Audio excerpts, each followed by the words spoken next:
Bismillahirrahmanirrahim. Assalamualaikum warahmatullahi wabarakatuh. Sahabat matematika dimanapun Anda berada, pada kesempatan kali ini kami Universitas Islam Malang jurusan Pendidikan Matematika akan menjelaskan tentang graf, di mana pada kesempatan kali ini bahasannya adalah connected atau terhubung. Kami terdiri dari 3 anggota atau 3 presenter buat menemani teman-teman semua. Yang pertama ada Eva Indah Lisdewati, inilah presenter pertama. Yang kedua yaitu Siti Musdalifah, bisa teman-teman lihat di slide Anda. Dan presenter yang ketiga saya sendiri atas nama Ahmadillah. Sudah pada kenalkan? Nah, kita lanjut pada pembahasan kita. Are you ready untuk menyimak dan mendengarkan penjelasan kami? Ya, saya kira sudah siap ya teman-teman. Baik, yang pertama kita akan mengenal definisi dari connected atau terhubung. Di sini yang pertama kita punya bahasan tentang lintasan. Kita lihat di slide Anda. Di sana kita lihat adalah path. Path itu adalah kata dari bahasa Inggris yang punya arti lintasan. Di sini kita akan mendefinisikan lintasan. Definisi 1. Yang pertama adalah lintasan yang panjangnya n dari simpul awal V0 ke simpul tujuan Vn di dalam graf G. Jadi teman-teman, ini dari awal V0 ke simpul tujuan Vn. Ada 2 simpul, simpul awal dan simpul tujuan. Di dalam graf G adalah barisan berselang-seling simpul-simpul dan sisi-sisi yang berbentuk V0, E1, V1, E2, V2 sampai Vn-1, En, Vn, sedemikian sehingga E1 diperoleh sama dengan V0, V1 dan E2 sama dengan V1, V2 sampai kita ketahui En sama dengan Vn-1, Vn. Ini semua yang kita sebut barusan adalah sisi-sisi dari graf G, yang mana tadi kita asumsikan ada simpul awal ke simpul tujuan. Bisa dipahami sahabat-sahabat? Oke, lanjut ke slide berikutnya. Ada apa di sana? Nah, kita tinjau kembali graf G3 tadi. Ada di sana lintasan 1, 2, 3, 4 adalah lintasan dengan barisan sisi 1, 2, 2, 3, 3, 4. Contoh path atau lintasan 1, 2, 3, 4 pada G3 memiliki panjang 3. Kita lihat di sana ya. Ada vertex 1, vertex 2, vertex 3, vertex 4 dan vertex 5. Ini merupakan lintasan 1, 2, 3, 4 dan ini adalah G3. Nah, kita lihat warna ungu di sana. Itu menunjukkan sebuah lintasan. Oke, bisa dipahami sahabat matematika? Super cerdas. Lanjut di slide berikutnya, kita akan membahas tentang siklus atau dalam bahasa internasional kita dikenal dengan cycle, dan sirkuit itu dikenal dengan sirkuit. Nah, itu bahasa kerennya ya. Tapi kita bahas sirkuit saja. Oke. Perhatikan baik-baik. Lintasan yang berawal dan berakhir pada simpul yang sama disebut siklus atau sirkuit. Jadi, di sana sudah diketahui yang berawal dan berakhir pada simpul yang sama disebut siklus atau sirkuit. Tinjau graf G1, ada vertex 1, 2, 3, 1 adalah sirkuit. Jadi dari 1 kembali lagi ke 1. Panjang sirkuit adalah jumlah dari sisi dalam sirkuit tersebut. Misalkan sirkuit 1, 2, 3, 1 pada G1 memiliki panjang 3. Nah, lihat itu gambarnya teman-teman. Itu memiliki panjang 3. Nah, ada lintasan 12, 13, 32 atau membacanya terserah kalian, yang penting lintasan itu yang kami beri warna kuning, yaitu berawal dari dan berakhir pada simpul yang sama di titik 1. Jadi berangkat dari 1 ke 2 ke 3 ke 1 lagi. Oke, paham kan? Ya, lanjut di slide berikutnya. Jadi ada sirkuit di sana.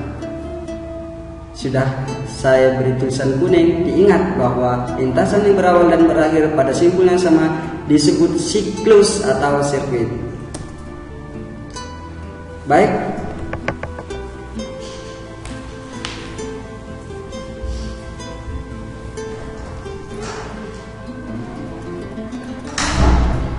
Baik, untuk selanjutnya yaitu connected atau terhubung. Connected di sini terbagi menjadi 2, yaitu graf terhubung tidak terarah dan graf terhubung terarah. Dua buah simpul V disebut terhubung jika terdapat lintasan dari V1 ke V2. G disebut graf terhubung atau connected graph jika untuk setiap pasang simpul V1 dan V2 dalam himpunan V terdapat lintasan dari VI ke VJ. Nah, ini adalah contoh graf terhubung, di mana semua simpulnya itu memiliki lintasan atau terhubung, baik dari simpul atau titik 1, titik 2, titik 3, dan titik 4 semuanya terhubung. Selanjutnya, jika tidak, maka G disebut graf tak terhubung atau disconnected graph. Nah, ini adalah contoh graf yang tak terhubung. Kita lanjut ya teman-teman, yaitu graf terhubung tidak terarah. Graf tidak berarah atau undirect graph yaitu graf yang sisinya tidak mempunyai orientasi arah. Jadi grafnya itu tidak ada orientasi arahnya. Yang kedua yaitu urutan pasangan simpul yang dihubungkan oleh sisi tidak diperhatikan. Dan yang ketiga yaitu graf tak berarah G disebut graf terhubung atau connected graph jika untuk setiap pasang simpul U dan V di dalam himpunan V terdapat lintasan dari U ke V yang juga harus berarti ada lintasan dari U ke V. Untuk lebih memahaminya kita perhatikan gambar berikut. Nah, ini adalah gambar graf terhubung tidak berarah, di mana pada gambar graf tersebut tidak ada orientasi arahnya dan urutan pasang simpulnya tidak diperhatikan. Sudah dipahami ya teman-teman? Untuk selanjutnya yaitu kita masuk pada submateri komponen graf. Komponen terhubung dari graf G adalah jumlah subgraf. Maaf ya, saya ulangi. Komponen terhubung dari graf G adalah jumlah subgraf terhubung maksimal dari G. Graf G yang tidak terhubung memiliki 2 atau lebih komponen terhubung yang disjoin atau saling lepas, dan G sebagai gabungan dari mereka. Sedangkan sebuah graf disebut terhubung atau connected jika graf tersebut hanya terdiri atas satu bagian atau satu komponen. Nah, kita masuk ke contoh komponen graf terhubung dan komponen graf tidak terhubung. Nah, untuk yang pertama yaitu contoh komponen graf terhubung. terhubung, di mana graf terhubung itu hanya memiliki satu komponen, yaitu graf itu sendiri. Sedangkan contoh komponen graf tidak terhubung adalah sebagai berikut. Nah, ini adalah contoh graf yang tidak terhubung, di mana graf yang tidak terhubung itu memiliki dua atau lebih komponen graf. Bisa dipahami ya teman-teman?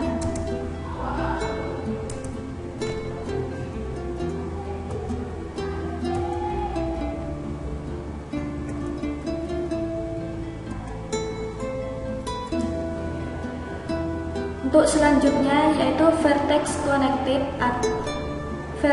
connected atau keterhubungan sisi.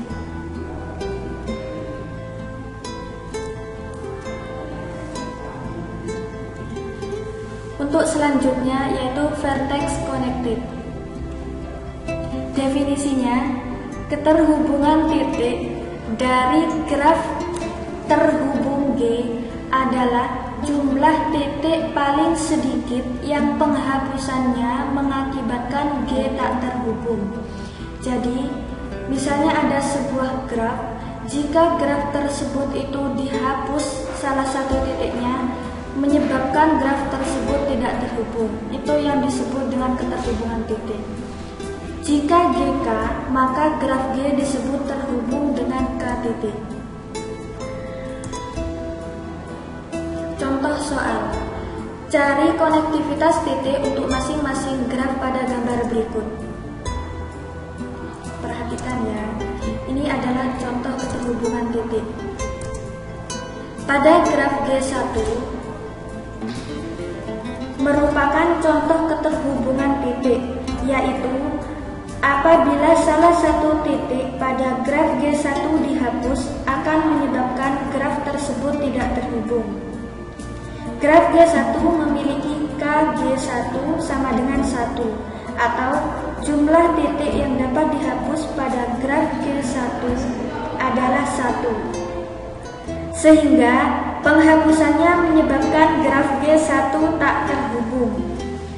Begitu juga dengan graf G2. Sudah bisa dipahami ya tentang keterhubungan titik.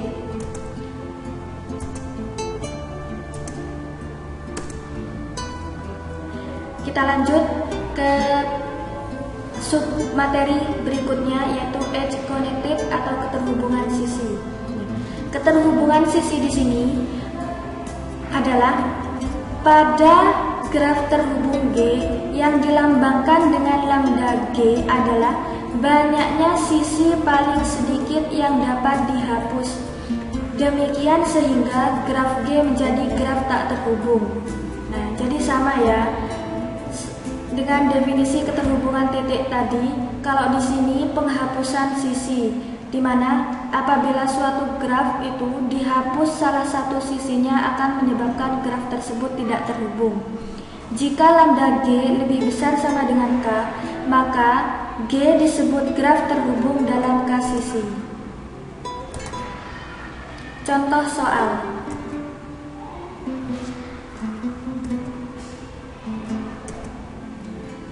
Cari konektivitas tepi untuk masing-masing grafik pada gambar berikut. Bisa diperhatikan. Graf G1 merupakan contoh keterhubungan sisi, yaitu apabila salah satu sisi pada graf G1 dihapus akan menyebabkan graf tersebut tak terhubung. Graf G1 memiliki lambda G1 sama dengan 1, atau jumlah titik yang dapat atau jumlah sisi.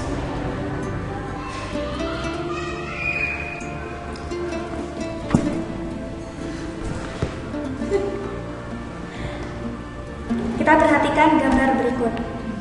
Graf G1 merupakan contoh keterhubungan sisi, yaitu apabila salah satu sisi pada graf G1 dihapus akan menyebabkan graf tersebut tak terhubung. graf G1 memiliki lambda G1 sama dengan 1, atau jumlah sisi yang dapat dihapus pada graf G1 adalah 1, sehingga penghapusannya menyebabkan graf G1 tak terhubung. Jadi sama ya dengan keterhubungan titik tadi, kalau ini penghapusan sisinya akan menyebabkan graf tersebut tidak terhubung. Nah, begitu juga dengan graf G2.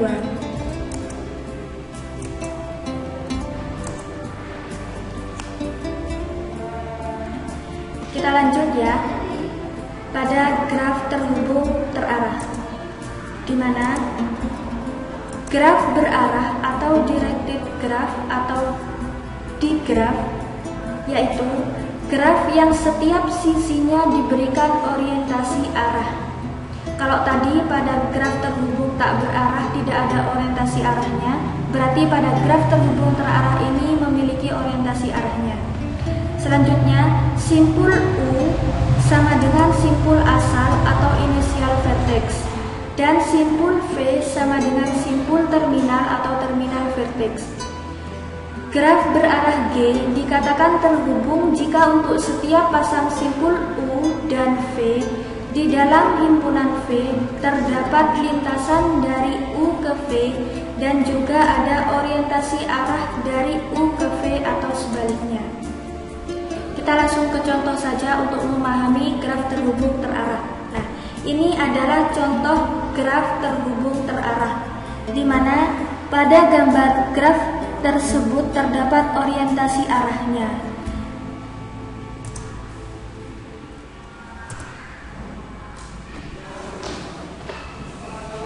Nah, selanjutnya masuk ke submateri 3, yaitu graf terhubung terarah. Nah, teman-teman, graf terhubung terarah ini dibedakan menjadi 2, yaitu ada graf terhubung kuat dan ada graf terhubung lemah. Ingat, graf terhubung kuat dan graf terhubung lemah. Untuk lebih jelasnya, saya akan jelaskan graf terhubung kuat atau lemahnya.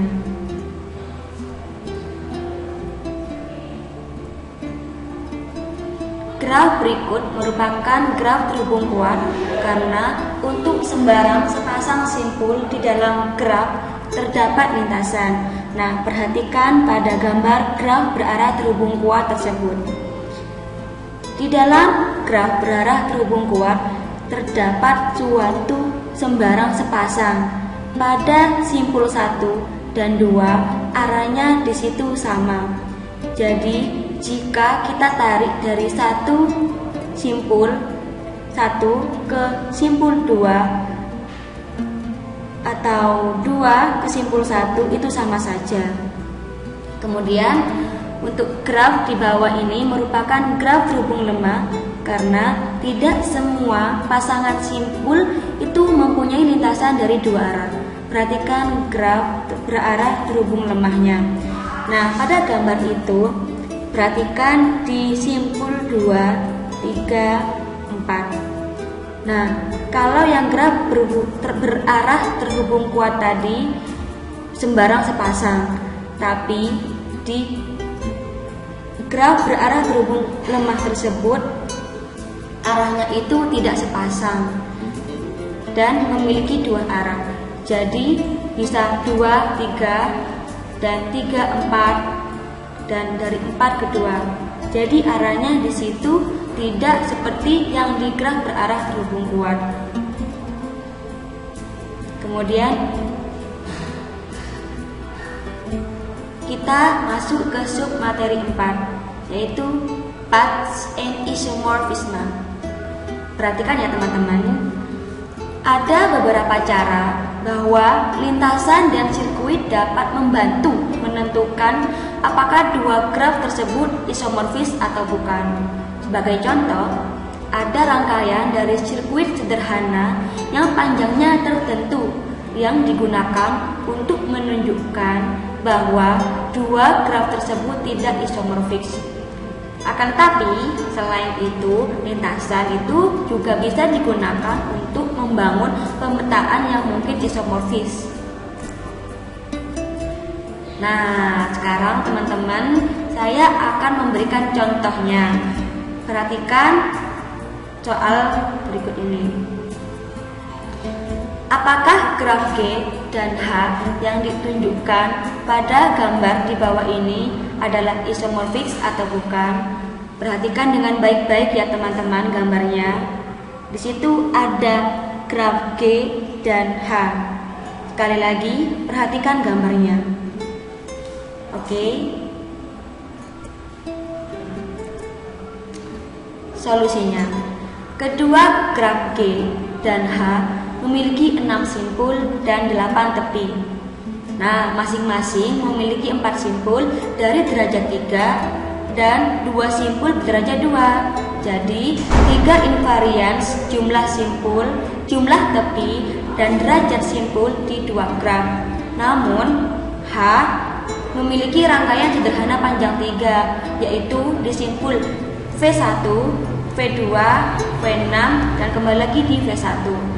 Sedangkan di graf G tidak memiliki rangkaian sederhana panjang 3 karena dapat ditentukan dengan inspeksi atau semua sirkuit sederhana di G memiliki panjang setidaknya 4. Karena keberadaan sebuah rangkaian sederhana panjang 3 tersebut adalah isomorfis invarian. Jadi graf G dan H itu bukan isomorfis. Nih, kita perhatikan gambarnya di graf G dan H. Jadi, graf G dan H itu sama-sama memiliki 6 simpul dan 8 sisi. Sesuai dengan solusi tadi. Nah, yang membedakan di sini dia tidak isomorfis, yaitu teman-teman sudah tahu kan apa itu sirkuit tadi yang sudah dijelaskan oleh presenter pertama. Nah, perhatikan gambar graf G. Di graf G itu sirkuitnya itu dapat teman-teman lihat di U1, U6, kemudian U3, U2 dan kembali lagi ke 1. Jadi di situ ada 4 sisi. Ingat-ingat ya teman-teman. Kemudian perhatikan di graf G. Di situ sirkuitnya dari V1, V6, V2 dan kembali lagi ke V1. Jadi ada 3. Jadi perbedaannya G dan H tersebut, untuk yang di G sirkuitnya ada 4 sisi. Kemudian yang di graf H itu ada 3 sisi sirkuitnya. Jadi itu merupakan bukan isomorfis. Nah, sekarang masuk ke sub 5, yaitu lintasan antar titik. Di sini ada teorema 2. Perhatikan dengan baik-baik ya teman-teman. Misalkan G adalah graf dengan adjacency matrix atau matriks bertetangga A dengan urutan V1, V2 sampai ke Vn dari simpul graf, atau dengan sisi terhubung atau tidak terhubung dengan sisi ganda dan gelang yang dimiliki. Nah, bilangan dari lintasan yang berbeda dari panjang R dari VI ke VJ, di mana R adalah bilangan bulat positif sama dengan I, J sehingga A pangkat R. Sekarang kita masuk ke contohnya. Nah, perhatikan dengan baik soalnya teman-teman. Di sini contohnya, berapa banyak lintasan yang panjangnya 4 dari A sampai D pada gambar graf sederhana di bawah ini. Perhatikan gambar graf tersebut. Di situ ada simpul A, B, D. Di situ ada simpul A, B, C, dan D. Sudah ya teman-teman. Oke, kita masuk ke solusi. Matriks tetangga dari G dengan urutan titik A, B, C, D adalah A sama dengan, di situ perhatikan baik-baik. Di simpul A itu tidak memiliki sisi, jadi di matriks tersebut bernilai 0. Kemudian untuk yang di A sama B itu ada 1. Jadi sisinya ada 1 dari A sampai ke B. Kemudian kita lihat lagi dari A ke C itu ada 1. Dan lihat di graf dari simpul A sampai C itu ada sisinya. Begitu juga dengan seterusnya. Sampai D ke D itu 0 karena tidak ada sisinya. Kemudian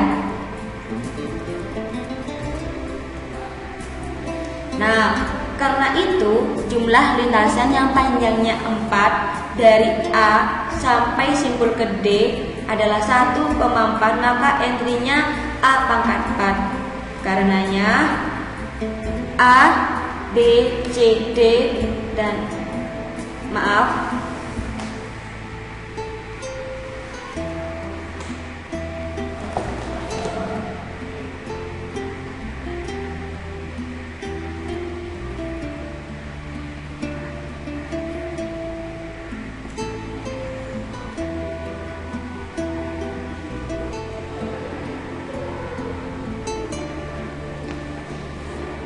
solusi. Karena itu jumlah lintasan yang panjangnya 4 dari simpul A ke D adalah 1,4. Entry A pangkat 4. Karenanya A pangkat 4 sama dengan hal ini adalah matriks A pangkat 4.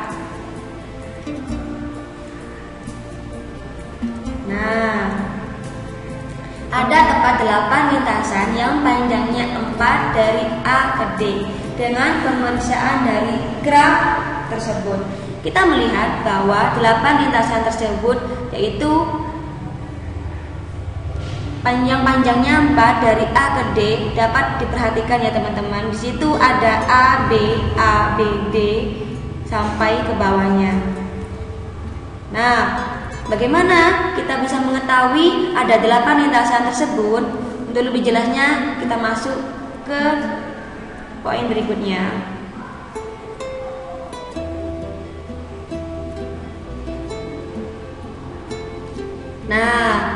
Perhatikan baik-baik. Yang pertama A, B, D. Jadi dari simpul A kemudian ke B, dari simpul B balik ke A, kemudian dari A ke B lagi, kemudian dari B ke D. Jadi ada 4 sisi, yaitu A ke B merupakan satu sisi, kemudian B ke A satu sisi lagi, kemudian A ke B satu sisi lagi, kemudian yang terakhir B ke D ada satu sisi. Jadi jumlahnya 4. Begitu juga dengan yang gambar graf berikutnya, yaitu dari titik A kemudian ke B satu sisi, kemudian D ke A, kemudian A ke C, C ke D. Itu ada 4. Begitu juga dengan seterusnya ya teman-teman, sehingga diperoleh ada 8 lintasan yang dapat dibentuk yang panjangnya dari A sampai ke D.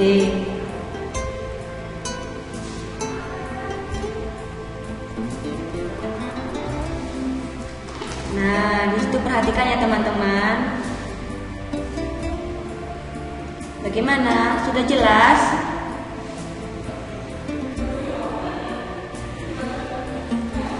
Apakah teman-teman sudah memahaminya? Saya rasa teman-teman sudah memahaminya karena ini sangat mudah sekali. Sekarang sudah berakhir teman-teman. Jadi bagaimana penjelasan kita tentang konektif atau terhubung? Mudah sekali bukan? Semoga bermanfaat dan teman-teman semoga